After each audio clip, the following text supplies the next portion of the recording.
जातीच्या पोरींना मोफत शिक्षण आणि ते जे मंजूर करून देतात आपल्याला उच्च शिक्षणासाठी, नोकऱ्यासाठी, आरक्षणासाठी, योजना मिळवण्यासाठी आरक्षण पाहिजे म्हणून आपण ते घेतलंय. आता राहिलेला पण घेणार आहे. आता तुमचा पश्चिम महाराष्ट्रातलाच आता तुमचाच नंबर आहे. मला वाटतंय 7 तारखेपर्यंत काहीतरी खालीवर करते ते. नाही केलं तर मी त्यांच्या मागं लागणार आहे असं सांगितलं. मी विखे पाटील साहेबाला पण सांगितलं, शंभूराजे देसाई साहेब सुद्धा त्या मराठा उपसमितीच्या मंत्रिमंडळाच्या समितीत आहेत, त्यांना पण सांगितलंय. जेवढे त्या मंत्री आहेत त्यांना सांगितलंय की तुम्ही पश्चिम महाराष्ट्राला सातारा संस्थांचा सुद्धा जे काढ. आता वाट बघतो काढते का नसतं. मी तर मागा लागणार आहे, कारण मी काय भेद करत नाही. महाराष्ट्राला कुटुंब मानलंय,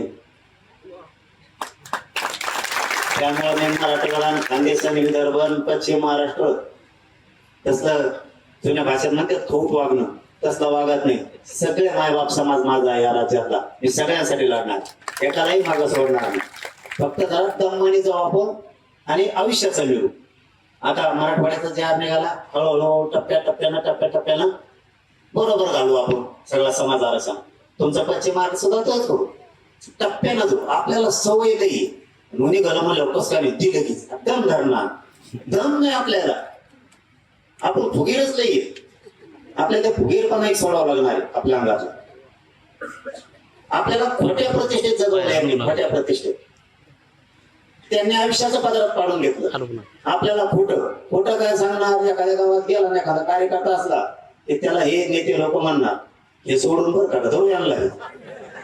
आपलं का नसतं, सरळ टंका असतो. आपण काय मागवलं नसते. आपण कोणचा नेता महाराष्ट्रातला एखादा कार्यकर्ता पशी बसला की ते लगेच म्हणणार तो याशिवाय गाव फुटतच नाही. फुगलं नाही लगेच गोटेच हातात घेतोय.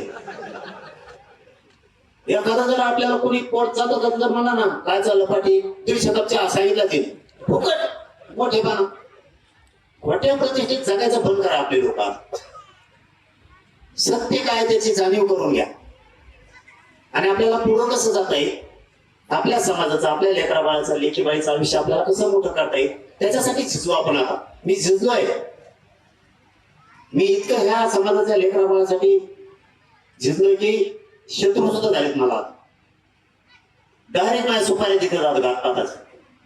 त्याला माहितच नाही सुपारी देणार मी का गोटे सुपारी फोडून द्यायची.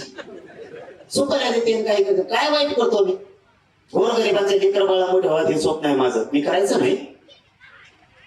गरीबाला आरक्षण मिळावं हे म्हणायचं नाही मी. तुम्ही समजा आमच्या लोकांचे खून करणार, मी म्हणायचं नाही आरोपीला अटक करा, म्हणून ते तुमच्या घरातलं पोरगं मेलं तुम्ही गप्प बसताल का. मी महाराष्ट्रात अन्य झालं गप्प कसं बसणार. तुम्ही छत्रपती शिवरायांचा पुतळा उकडून फेकून देणार, मी गप्प कसा बसणार. मग ते लगेच जातीवादी म्हणणार. मला याच्यात कुठे जातीवाद आला. त्यामुळे काम करताना मी नाही जातीवाद करत. माझ्या दारात कोणी पण होते. आता धनगर समाजाने माझा सत्कार केला म्हणून सांगतो. आमच्या बीडला पांढरे नावाचे सभापती आहेत धनगर समाजाचे. त्यांच्या पोरीला 19 लाख रुपये फीस मागितली होती MBBS ची. हसन मुश्रीफ साहेबांना फोन केला, मला पोरीला मोफत शिक्षण केलं तर कशामुळे पैसे घेतात. 2 मिनिटात भरलेले 6 लाख रुपयाच्या माणसाचे वापर द्यायला लागले. मी जर जातीवादी असतो मला पळू दिलं तसंच त्याचं, त्याला काय कमी सभापती आहे ना. माझ्या दारात आलेला माणूस मी कोणत्या जातीचा वापस पाठवत नाही. तुम्हाला उदाहरण म्हणून सांगतो. महादेव